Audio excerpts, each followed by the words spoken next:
Yo, what's up everyone? You're listening to the Twice Over Film Club and I'm your host Faraz. Today we're going to be previewing Denis Villeneuve's Dune. This film is out in theaters right now and available to stream on HBO Max.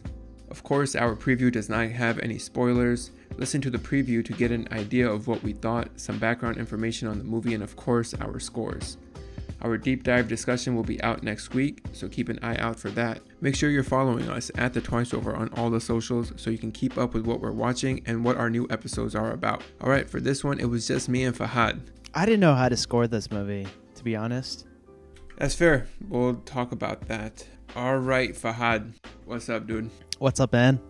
It's just me and you today. We're going to have to carry the conversation. All right, let's go. It's on your shoulders, man. It's on your shoulders. Yeah, I just snorted a line of caffeine. Caffeine, okay.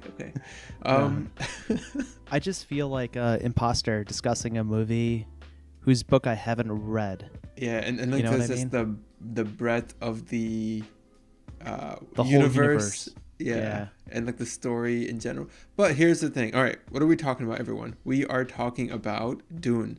Denis Villeneuve's new film this year. So there's several books in this universe. You could say this is like, the pinnacle of sci-fi in a way. I feel like it is, that. Right? Yeah. Fantasy, sci-fi, right? Yeah.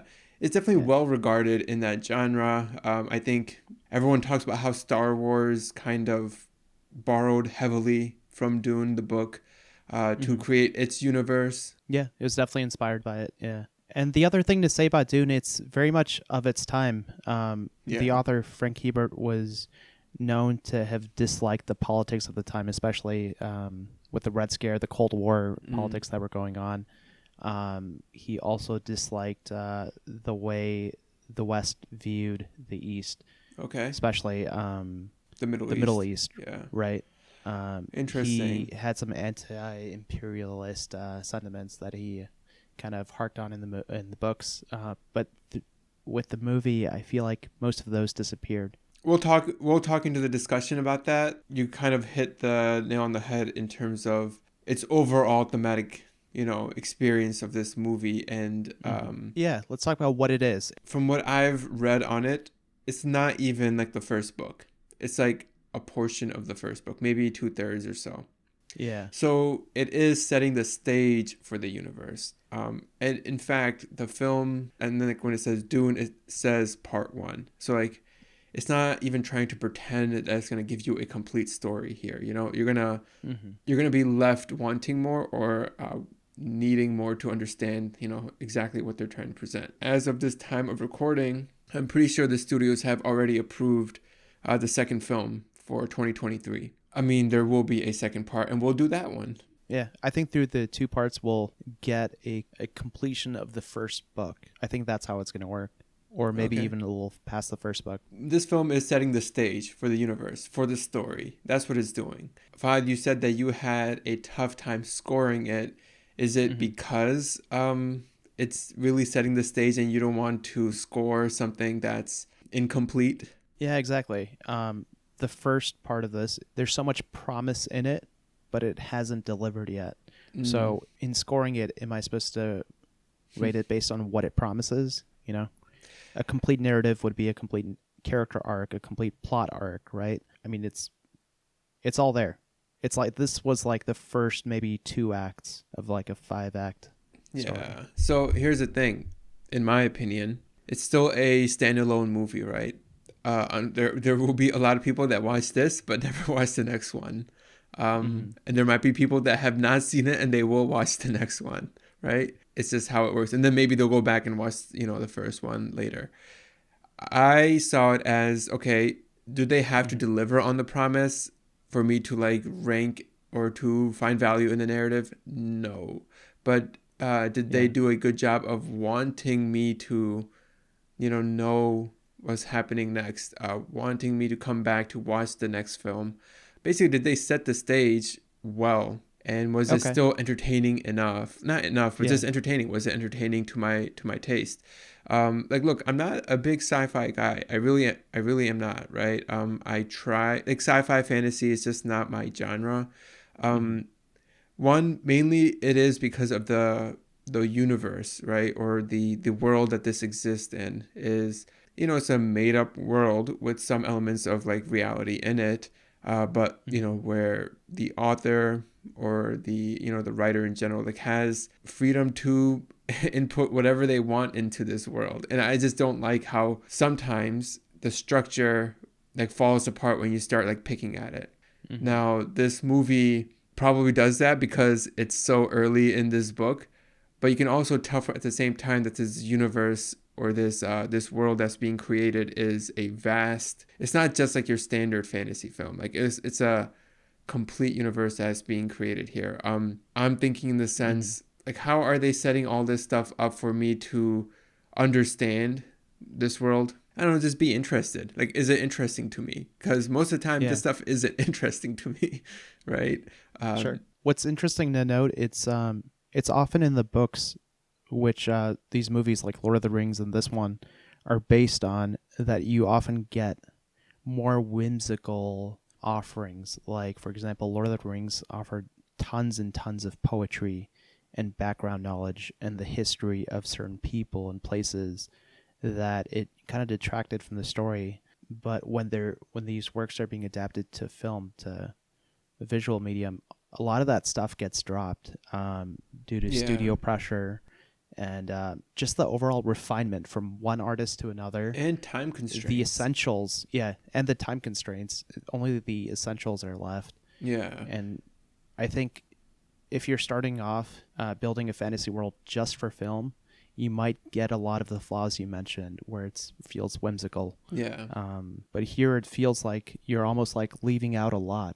Did you hmm feel that way? That we're missing out a lot on the So background? I'm missing out Like, a lot on like this universe, this world, but it's not because like I can tell it's not because it's not thought out. yeah. Again, I can tell that it's in the context of them setting it up, and they only have what 2.5 hours to present this first Mm-hmm. part.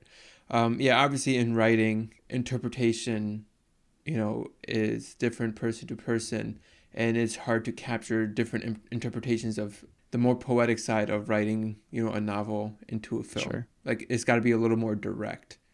There Yeah. is some abstract poetry type visuals, moments, scenes in this movie. Especially with the visions and stuff, Yeah. right? Yeah. So, there is some of that there. But again, I'm sure in the books Mm-hmm. it's like those visions are probably way more thorough, you know, Mm-hmm. and leaving a lot more, or like there's just probably more detailed, giving you a more like a better idea of exactly what the character is going through. Yeah, I don't want to get too far Yeah. into this, obviously, without giving a spoiler warning. Before we do that, let's talk about the director. This is, again, like I said, I'm not the biggest sci-fi guy, but I do like Denis Villeneuve a lot. I think this is our third movie we're doing, him being the director for this podcast. We did Incendies. Incendies, Arrival, No, we didn't do Sicario. Arrival. We didn't do We didn't. Sicario. I mean, I've seen all What? of those. Blade Runner, I've seen that as well. The other one that me and Yusuf did was Prisoners. Prisoners. Okay.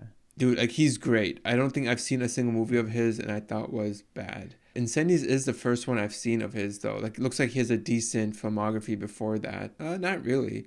Short documentary, a Way short, smaller movies. Yeah. Way. What's it called? Smaller budget. Right. yeah, smaller budget movie. Looks like he has August 32nd on Earth, or like he has a couple movies before Incendies, Polytechnique.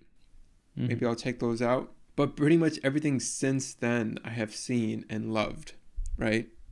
And he's already on in pre-production with Dune Part 2. So he's probably one of my favorite directors. There's something about his movies that have like a visual storytelling that is just very grand and pretty, right? Yeah. The visual aesthetics are always excellent. And there's you can oftentimes find something common between his films. In this movie, one of the scenes reminded me of Sicario.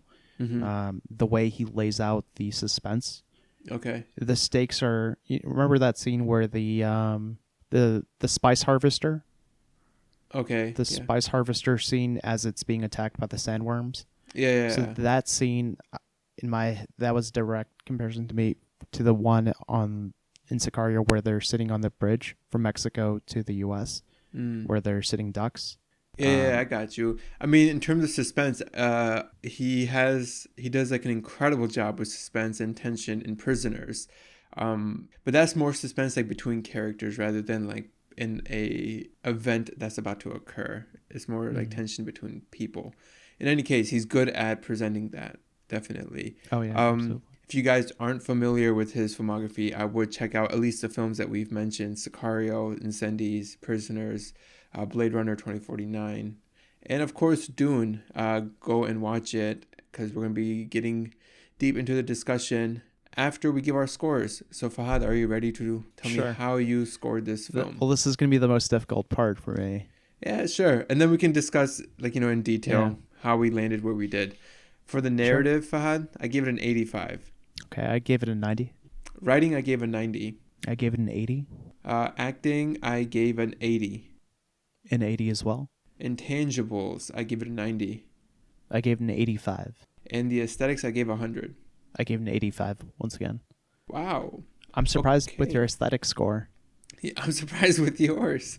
That it's too low on some of these? Yeah.